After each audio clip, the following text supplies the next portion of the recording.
Everyone, welcome to my YouTube channel. My name is Nadine Dongo, and yeah, if you're new here, welcome, because I'm new here also. So this is actually my first video to post on YouTube. I don't know how it's gonna be, and I don't even know if I'm gonna post it, but if you see it on YouTube, that's mean I went ahead and posted. So welcome.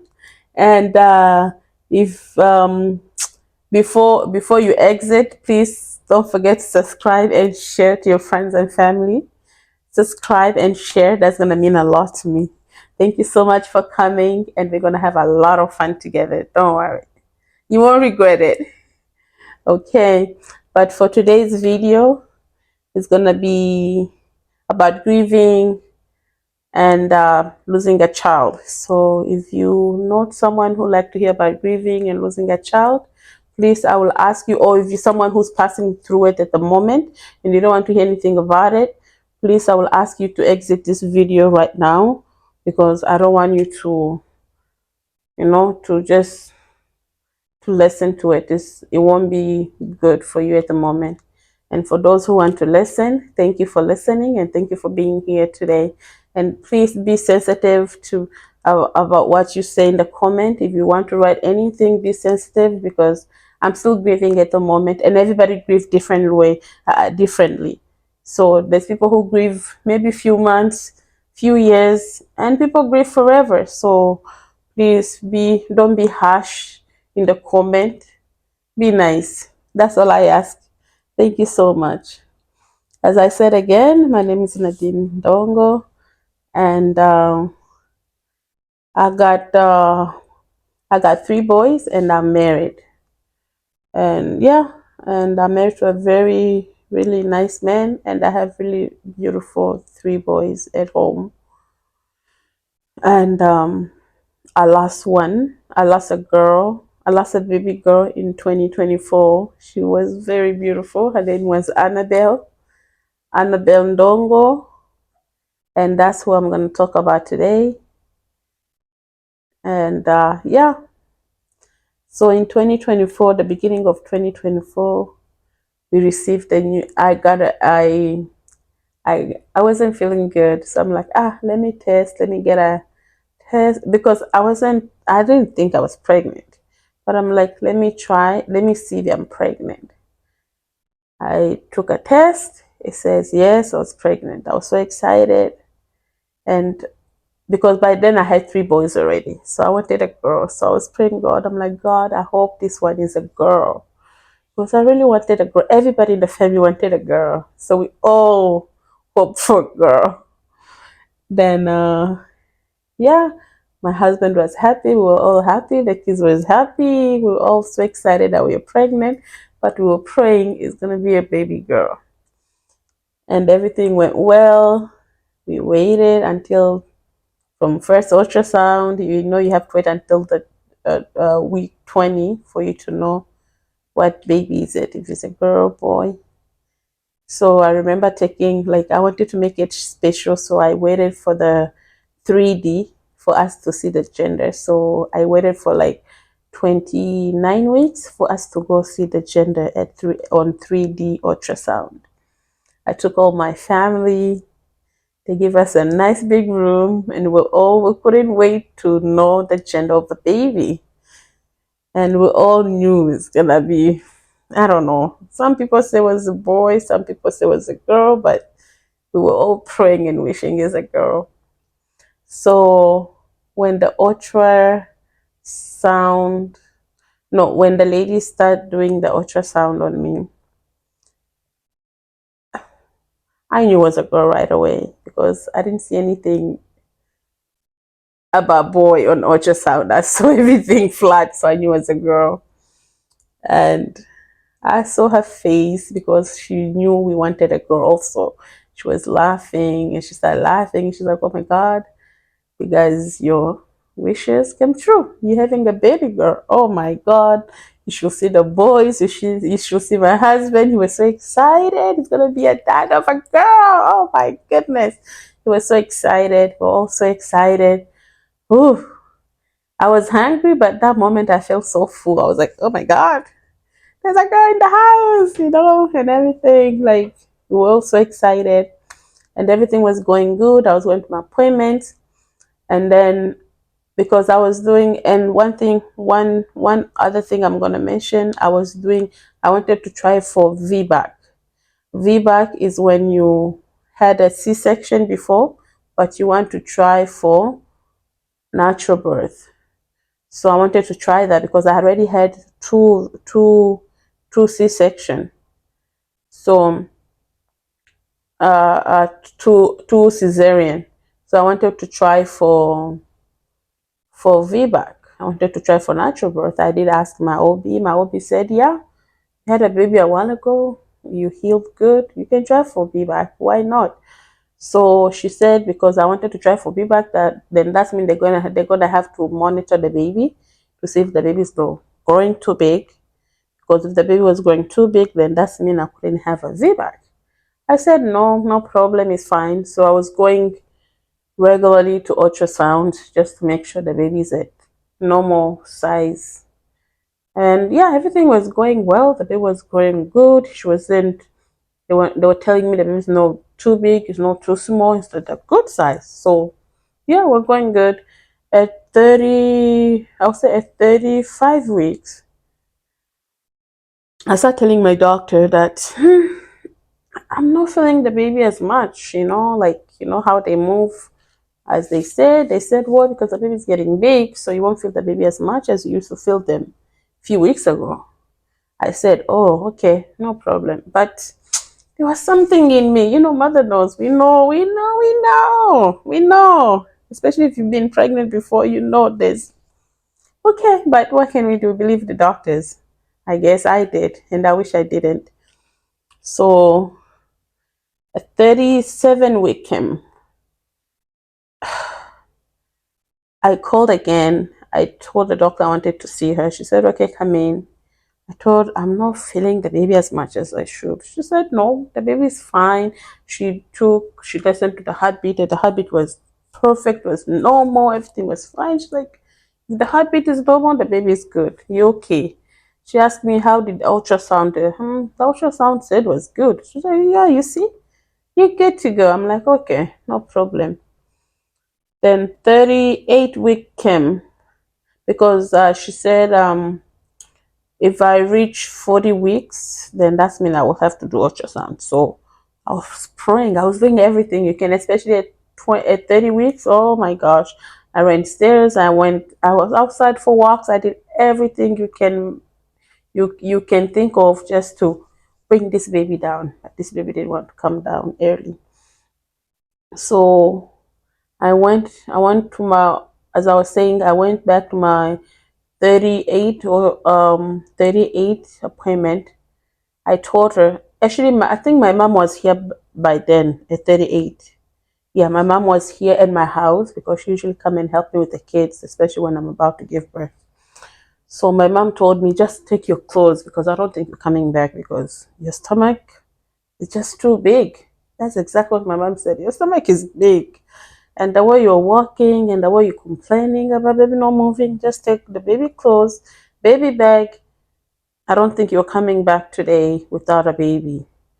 So I'm like, okay, why not? So everything was packed already. So my husband put everything in the car. We went for the ultrasound. I told her, I think the baby, like I even told her, I don't mind having a C-section and a cesarean anymore because I don't think the baby is moving as it should be moving in my stomach.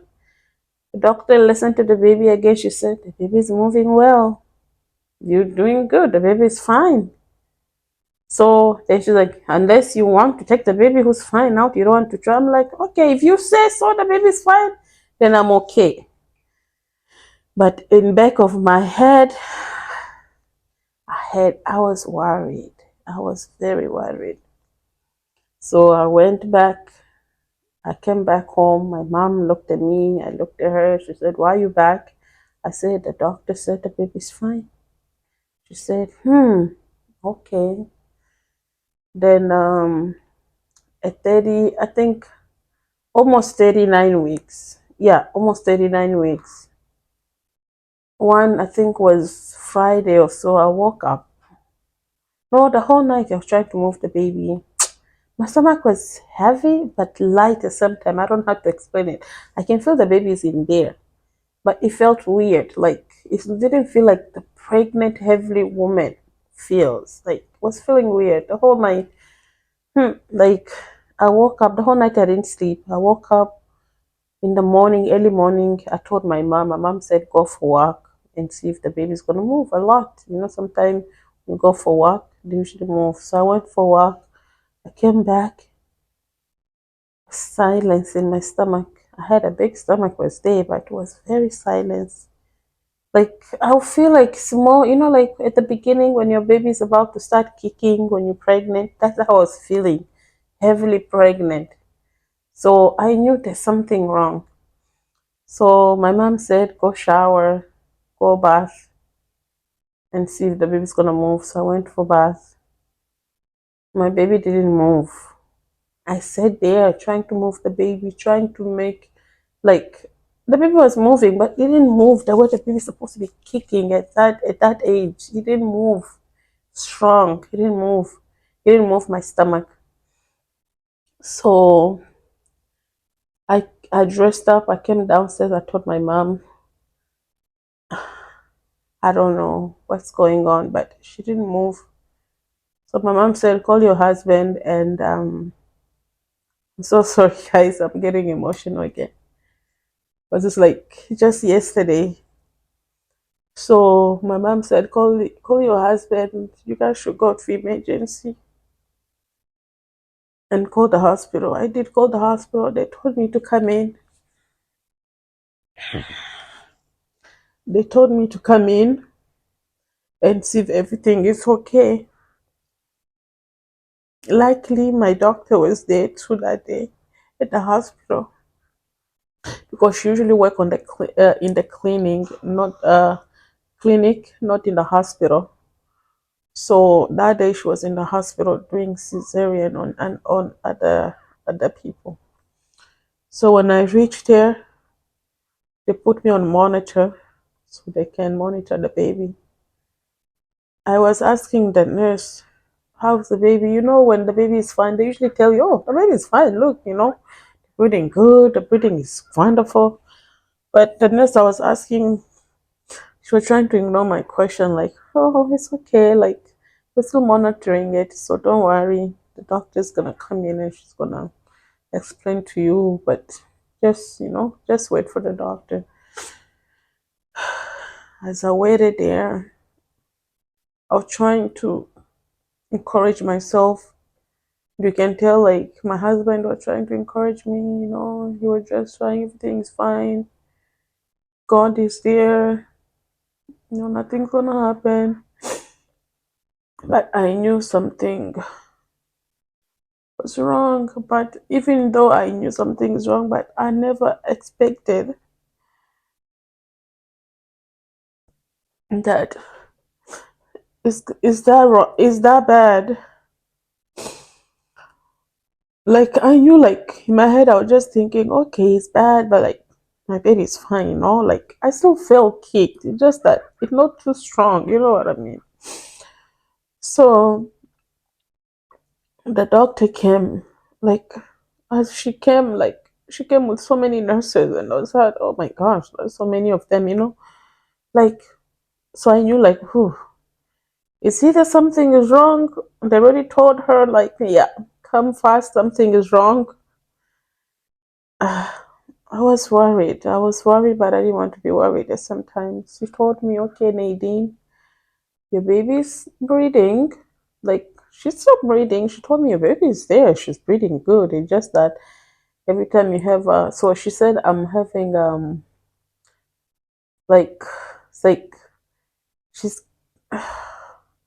like every time she's breathing, there's some she keeps keeping her breathing or something. I don't know how to explain it, but she said the baby is there. She think the baby is fine. The baby is okay.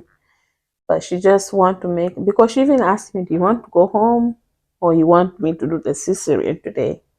She can give me the option. So in my head, I'm like, oh, okay, the baby is fine. If she actually gave me the option, if you want to go home, like my baby is good.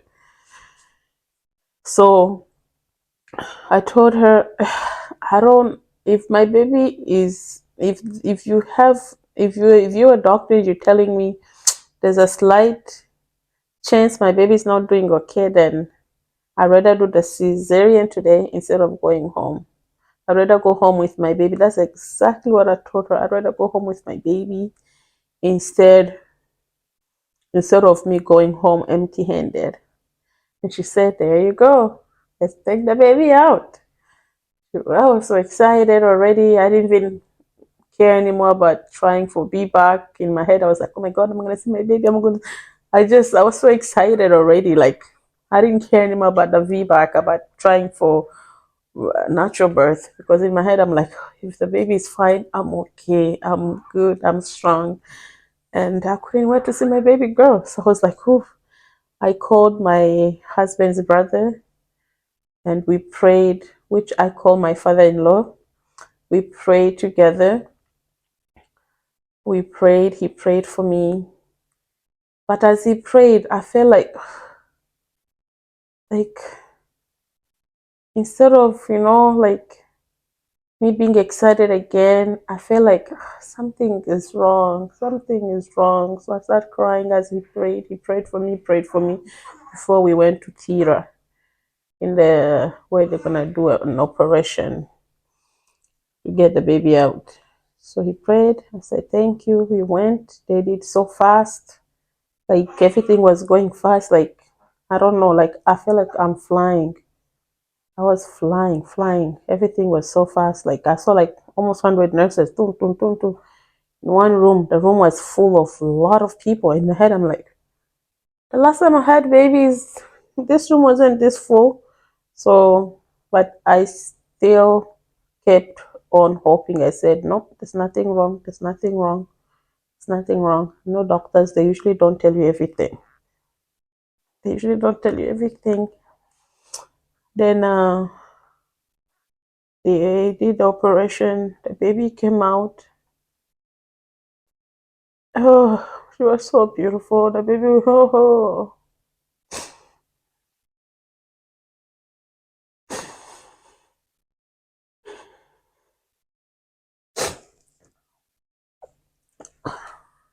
Annabelle was so beautiful. Because I told my husband, take a video, take pictures, show me quickly. I even forgot to even pay attention if the baby's crying or not. I forgot to even think of it. Because in my head, if the baby's out, she's fine, she's fine. My husband showed me the baby. Oh my gosh, she was so beautiful. My husband's like, she looks so much like you. Like, I said, she's so beautiful. I'm so sorry, guys. I don't want to cry like this, but it's like yesterday.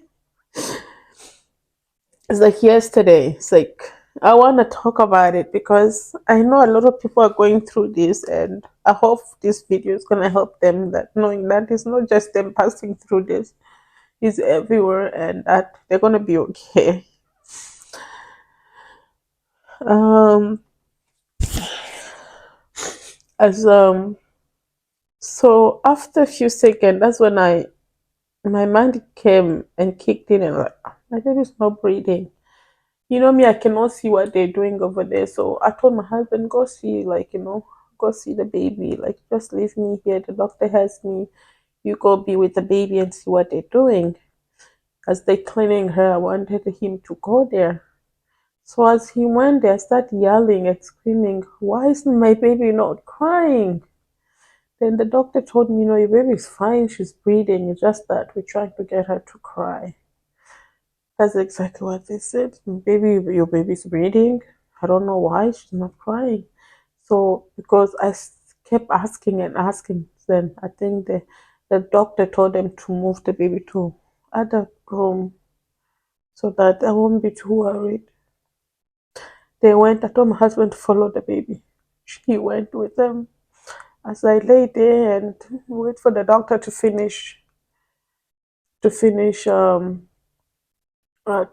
with me.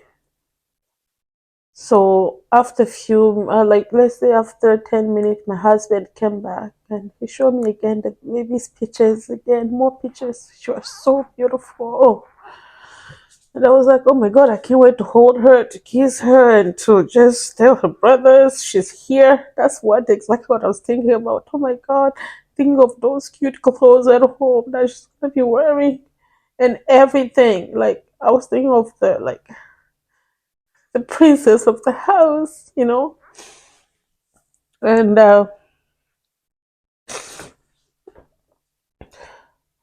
so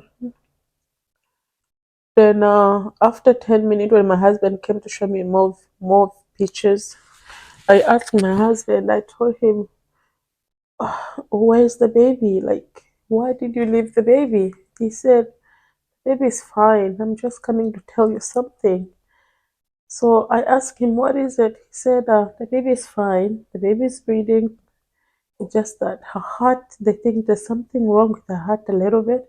So they're going to take the baby to the kids' hospital and try to see what's wrong with her heart. But everything else is fine. Just her heart, that's, they think something's like wrong. So they want to catch it early when she's still a baby. So I was like, oh, I was like, okay, because like husband just told me, oh, the baby is fine, breathing. They just think, you know. I said, why not? So I even told my husband, can you go with her? Can you go with them? My husband said, yes, I can go. I told my husband, I can stay here. I'm okay as long as the baby is okay, is with you. I'm okay. He said, yeah, I can go with them, no problem. He left again. Then the doctor finished with me. The nurses pushed me to my recovery room where you stay for recovery. Then after a few minutes, no, I actually forgot something. As I was laying there, the doctor's finishing with me. Then I feel like I just slept off for no reason. Like I slept off for no reason, and I had a dream, like a very short dream. I don't know what the dream, like I don't know why I had a dream there, but like I had a dream. A nurse came, a nurse who was not supposed to be in that room came to me in that dream, wearing different clothes. I couldn't see her face, like like when you see somebody, but you see them, but you cannot describe how they look like. Like I cannot describe how they look like in the face, but I know I saw them. They came and talked to me, and the nurse was telling me, Annabelle is going. And I told her, why? What do you mean Annabelle's going? She said, Annabelle is going. I said, no, Annabelle's not going. She's like, yeah, Annabelle is leaving. I said, no, Annabelle is not leaving. So it's like I was fighting with that nurse in my dream. Then from nowhere, she looked like, instead of wearing the nice clothes, she looked like now she's wearing white clothes. Then she's disappeared. I woke up. I told the nurse there, I said, who's the nurse who came to me talking to me? She said, the one who's been here since. They know the nurse who sit with you when you're laying down. Your husband is not there. There's a nurse who sit there beside you. I said, no, there's a nurse who talked to me in my dream. She said, no.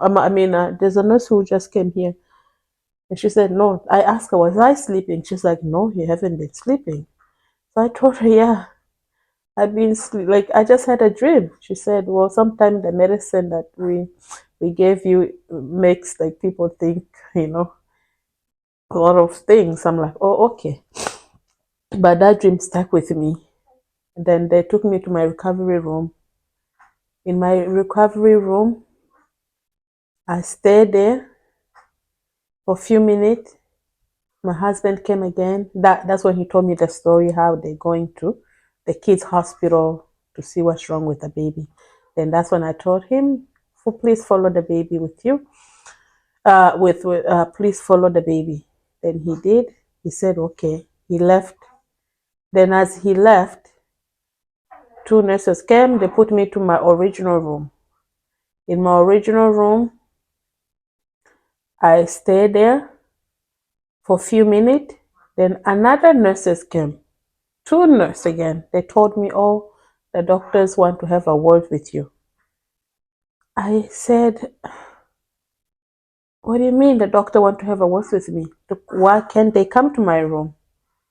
She said, no, the doctor said they want to have a word with you, so we're going to push you to another private room so the doctors can talk to you. Please excuse me if you hear any other noise. Is the baby sleeping right here beside me? Please don't mind the other the other noise. Yeah. So as they push me, as they were pushing me, I remember that dream. Everything my husband's telling me, everything that's been happening, and I just started screaming. I said, I want my baby. I told them, I want my baby, please. I want my baby alive. Don't give me anything that's not alive. I want my baby to be alive. As I was screaming, they pushed me in the private room. There were like a bunch of doctors who came in.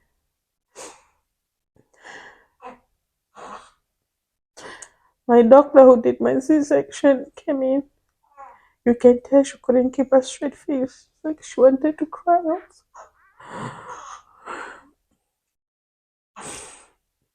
Because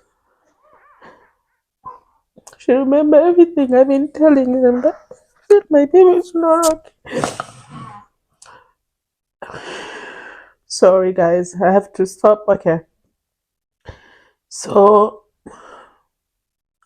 a lot of doctors came in. I don't remember what they said to me. I can't lie to you. I don't even remember any word they said.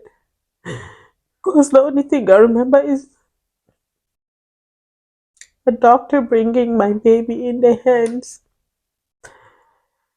and asking me, do you want the baby to go to kids hospital? Because if she go, she likely 90% die on the way there. And you never say goodbye to her.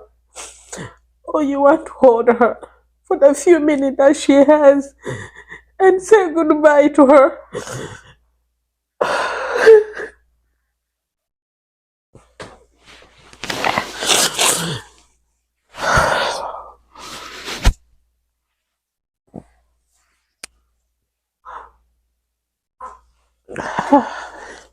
Sorry guys. I didn't even think it's gonna be that hard. It's so hard. It's been a year and a few months, but it's hard. Yeah, it was hard. I told her, take my baby. I need a live baby. She said, your baby's still alive. She's breathing. So I asked her, why are you giving me the baby if you know you can still save her? She's like, no, I don't think the baby's gonna reach there. And even if she reached there, baby can be a vegetable. You want a vegetable baby? I said, why? She said, because we don't even know if her brain, everything is still working. We don't know. So I asked her, what's wrong? What's wrong with my baby? They said they don't know. They don't know. They said, we don't know. The baby looked healthy, everything. She's 9 pounds baby. She's big baby. She looked perfect. We don't know what's wrong, but we're gonna do more tests. The only thing they said, okay, give me my baby. I said, let me pray. I took my baby. I said,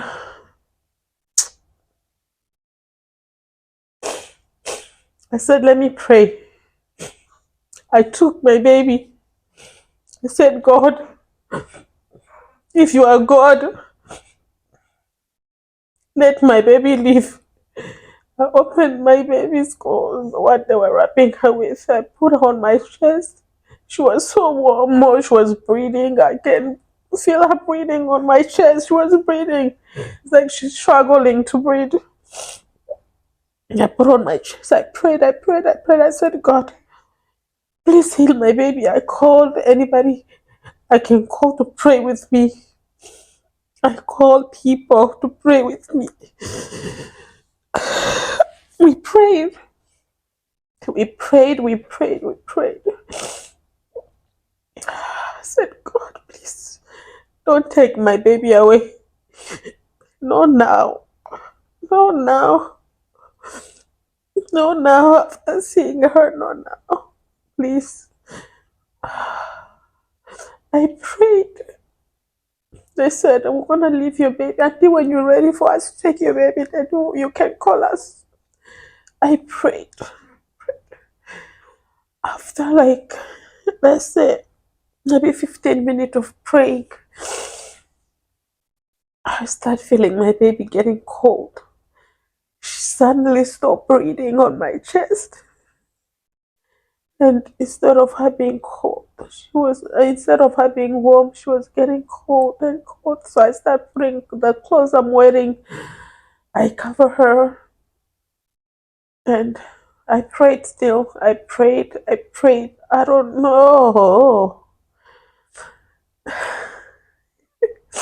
Oh Lord, it's funny because it's funny how when something bad is about to happen, that's when you don't get tired of praying. You feel like you can pray even for how many days, as long as nothing bad happened. I prayed. The baby got cold and cold and cold. Then after, I got so tired. I switched everybody I had on the phone. I switched my phone off. I looked at my baby. She had all my face. Prettier. Well, prettier. I think she was way prettier, but she had my whole face. And she was so beautiful, full of hair.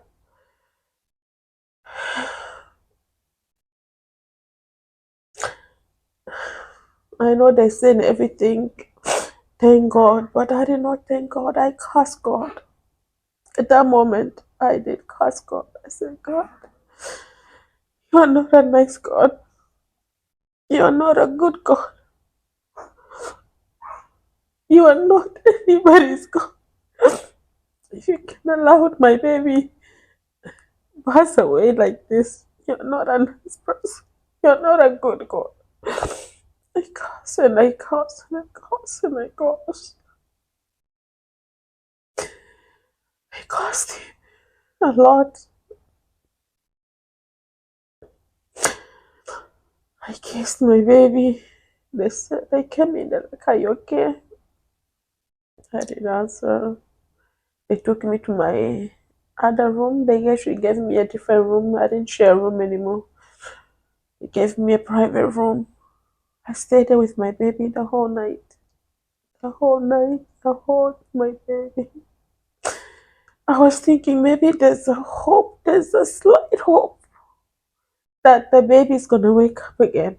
I should have hold my baby the whole night. I didn't sleep. I hold my baby the whole night. I hold and I hold and I hold and I hold till morning. And I came and said, "Can we take the baby now? Put her in the freezer so she can stay perfect. So she won't go bad. But we're gonna keep bringing her anytime you want to." Husband said, "Yes, you can take the baby." They took the I didn't answer them. My husband did. They took the baby. They took the baby. They put the baby in the whatever they said freezer. I don't know. I stayed in the room, and after a few hours, I asked, "Can I see my baby again?" No, they told me to dress her up actually before they took her. Dress her up with a pink, beautiful outfit. Oh my goodness, just like a princess. She was so beautiful, and yeah, I took pictures actually with my baby. I said, "Yeah, I'll take picture with my baby." I took pictures of my baby and her dad, and they took her to the freezer. And after every few hours, they'll bring the baby. I'll see her. She'll stay with me. And I didn't want to be in that hospital after 2 days. I told them I want to go home.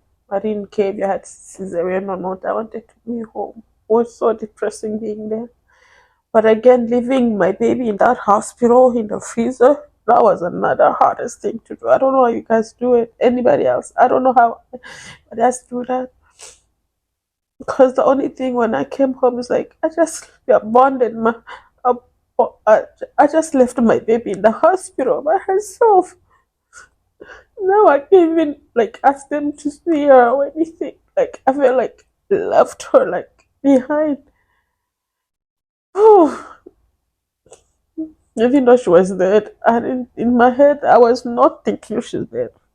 I was not thinking she passed away. I did not think of that. Even though she was gone, sorry. So then yeah, we organized the funeral. I asked the doctor to check what the cause of the baby. What was the cause? The doctor said that the cause is like it's like my blood in my placenta it mixed with her blood. But she said the way it is only those people who have a big accident. Let's say if you're driving and you have a really big accident. That's the only way that what happened could happen. Like, and I never have even small major accident through my pregnancy, nothing. She said she doesn't know how that happened. She said this is my case since you've been a doctor. In her first case, this happened like that. Like, yes, babies die, but like the case of mine is strange because if you never have an accident, if you didn't have an accident, she didn't see that happening, so she doesn't know what else can cause that. She said she have no answer for me. Until today, I have no answer. I grieved. I grieved. The grieving part is hard, especially having a cesarean, coming home with the pain, knowing the pain was for nothing. Looking your babies waiting for them waiting to come home for you to come home with their little sister was the hardest thing. I can tell my oldest boy, he's 11, I can tell he's been crying. I hugged him and I still told him I'm sorry because I felt like what's the I told him I'm sorry.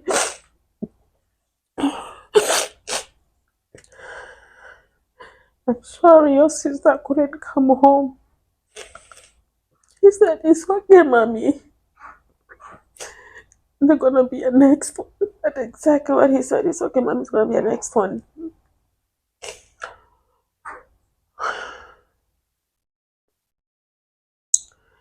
People came, my family came, we did a funeral and it was beautiful. She she looked very beautiful and I but before I we said goodbye to her, it was really hard on me. It was very hard, especially when people keep telling you, oh,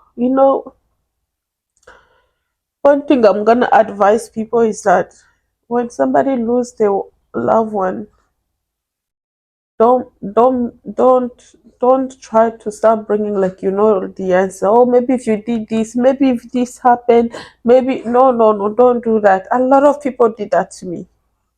Oh, maybe if you did, maybe if you did, maybe don't do that. Even adding more pain to my pain. Don't do that. And there's no way I could have told them because you know what, some of them were family members, they were friends, and it's just like I'll just listen and just when they leave I'll just cry more. It's like they're just adding pain to my pain. Yeah, we said goodbye to my baby girl. She was so beautiful and everything. Took pictures. Said goodbye, and I thought, that's when the grieving starts. Oh, I never slept. I slept crying. I cried myself to sleep most of the a lot of days. I cried and cried and cried and cried, and I'll go to the because her clothes was everywhere. I go to the closet, her clothes. I go here, her clothes, because I was like, and her grandmother brought like so much clothes. And my mom, so much clothes. Her first princess is coming, so she bought like a bunch of clothes. And I would just see those clothes everywhere, everywhere, everywhere. And I was like, uh, it took a while for me to put her clothes away. I did one day I woke up, I'm like, okay, I'm gonna put the clothes away. I did take everything about Annabelle, put them in one or few bags, and I closed that bag. I said, I don't wanna see them. But one thing I said, God, you take Annabelle. Please bless me with more. Bless me with more kids. Yes, I know for those who are asking me, but you curse God. Yes, I curse God. God knows I didn't mean it. I did apologize. I said, God, you give and take, and I'm sorry for what I said. And I was upset. When you're upset, you say anything that you don't even mean to say. But I did come clean with God, and we are at the right place at the moment together with God. I'm at the right place with God at this moment. But the grieving, it never stopped. I don't think my grieving will ever stop because I feel guilty still because I'm always saying maybe the same thing people always telling me, maybe if you did this, maybe I said the same thing to myself. That's why I don't want to hear it from other people telling me maybe if you did this, maybe if the doctor did this. I don't want to hear it. I'm already feeling guilty. I don't want other people making me feel guilty already again. So for the grieving, it's never stop, and I don't think it will never stop because I thought having another baby, the grieving will stop. I have a beautiful baby boy, but the grieving is there. It's not as much because of course I'm happier now. I can now see Annabelle's clothes and I'm like, oh, without crying sometime. So I can tell I'm at a better place, but the grieving is there. And I know she's at the right place. She's she's having fun where she is for sure. And I know we're gonna meet one day. Hopefully, one day we're gonna meet. And yeah. So for those who going through the same situation, just know it does get better. The grieving is never stopping, but it does get better. It does. You get there. You feel better as days goes by. You feel better and better and better, and you'll be more strong. Yeah. Okay. Thank you so much for watching, and hopefully you stick. And I have so much to do on this YouTube channel, so please don't miss out. Please, thank you for coming by. Don't forget to subscribe and share for my YouTube channel. Bye bye. Take care.